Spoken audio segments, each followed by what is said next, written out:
Hey guys, welcome back to Impractical Gaming, and today we're talking about Tekken 7.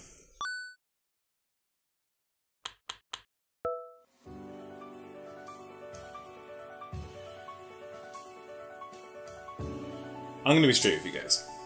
I'm not really a fan of fighting games. By that I'm referring to Tekken, Street Fighter, Marvel vs Capcom, and all those 1v1 arena style hardcore battles. It's not that they're bad or anything, I just kind of grew out of them. Now as a kid I adored them to bits. Playing Tekken and Street Fighter with my brother and cousins on the PS1 was amazing. However, since then I've kind of moved on to other types of games and never really looked back. Now recently I've been trying to get back into it, and I thought what better game to start with than the one I'm most familiar with. And the last Tekken I played was Tekken 3, and I haven't played any of the preceding 3 titles, so really I have no idea what's going on in the story. It's been about 10 to 12 years since I've so much as touched a fighting game, so forgive me if there's a bit of a learning curve. So enough talking, let's get into it. Here's how I got on with Tekken 7.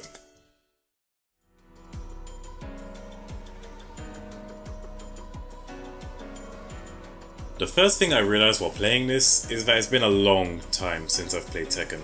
I mean, the Tekken I remember used to be like this. Now it's all HD and got all these badass cutscenes and shit. It's just so different to what I was used to. But I gotta say, I kinda like it. This game does a very good job of getting you hyped up for what's about to come. I mean, if this awesome, albeit lengthy, opening scene doesn't hype you up, you're playing the wrong game.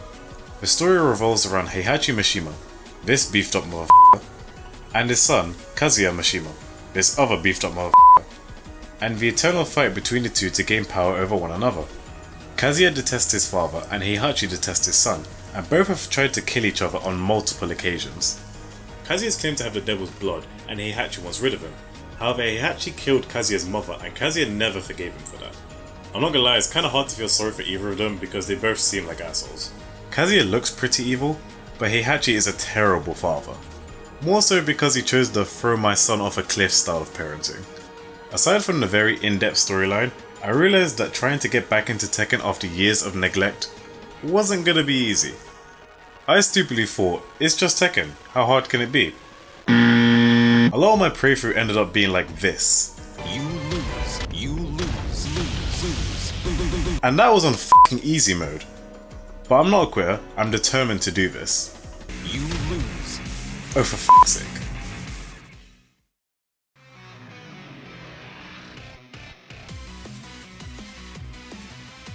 Now if you haven't played a Tekken game before, 1, that's a lie, you're a dirty liar, and 2, it's a bit of a complicated game. I mean, it's pretty easy to get going and start playing, however it is very difficult to master. You pick a character and use that character's moves and special moves to knock out your opponent. To use these, you do a combination of X, circle, square and triangle. Knowing all these combinations and knowing when to use each one is where the difficulty lies, because the learning curve is steep. If you put too much effort into attacking, you'll leave yourself open to the opponent. If you focus too much on guarding and running away, you'll never win. Finding the balance between the two and reading when the opponent is going to attack is where I came unstuck. This is a game that requires a lot of patience and a lot of skill to master. And honestly, I should give esports players a bit more credit for being able to master these kinds of games. I say this because I doubt there are many people in the world who are willing to learn every single move. I mean, look at this. There are 79 moves. 79 moves! And that's just for one character. Who the hell is going to learn every single one? Definitely not me. You can fight your way through the story mode, play against your friends on multiplayer, or test your might against other players online. I specifically chose not to do the last option because I refuse to be humiliated on my own channel. The presentation of the game has really impressed me, more so through the story mode than anything else.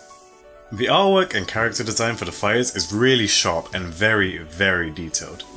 Even if the go-to seems to make every male character have cannon-sized biceps. Like seriously, even the narrator of the story, who doesn't even fight in the game, is f***ing stacked. It's ridiculous.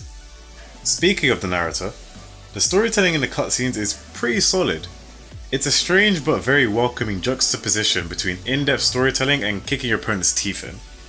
Aside from the fact that this game has a thing for throwing people into valleys and volcanoes, it's a pretty decent story. I wasn't expecting something that was going to be so interesting when first going into it, because on the face of it, it's a fighting game, I just want to fight. But this game is a bit more than that. Like even the music in the main menu, what you're listening to now, is kind of surreal and soothing and not what you'd expect from a 1v1 knock him out kind of gameplay. I also love the characters and how they all link up in one messed up storyline. They're all so diverse and interesting, and I genuinely like all of them. It's a bit strange how they all speak different languages and yet somehow manage to understand each other fluently, but I'll look past it just this once. Actually, no, we're not. Japanese, English, Spanish, Italian. You really expect me to believe you know all these languages? You, who's been training in mountains your entire life. What the f***?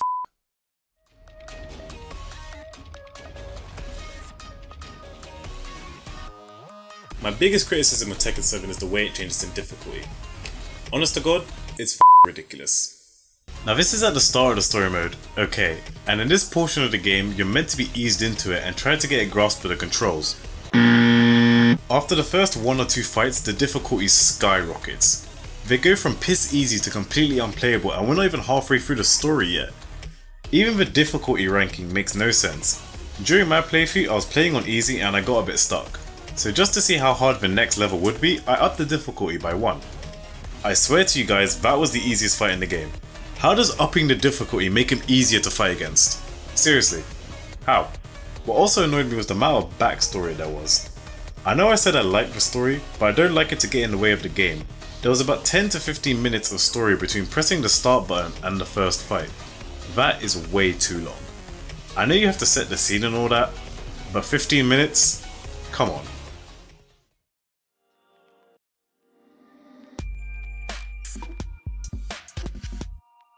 For my first fighting game in a while, I really quite enjoyed it. There were a lot of failures and a lot of struggles, but I got through it and I managed to enjoy the game for what it was. It felt good to get back into Tekken after so long, and I'm honestly considering playing these types of games more regularly, as long as I don't have to remember 79 moves. Like seriously, whoever actually managed to do that, I want to shake their hand because that is impressive. I'm not compelled to play any of the previous games in the series, but I'll definitely keep an eye out for Tekken 8 in the future. That's it for today's video. If you liked it, then give it a thumbs up. Leave a comment below and tell me what you guys think about Tekken, what you guys think about fighting games in general, or if you have any other games you want me to talk about. As always, if you're new, then hit that subscribe button, and also check out some of my other videos as well. Thanks for watching, and I'll see you next time.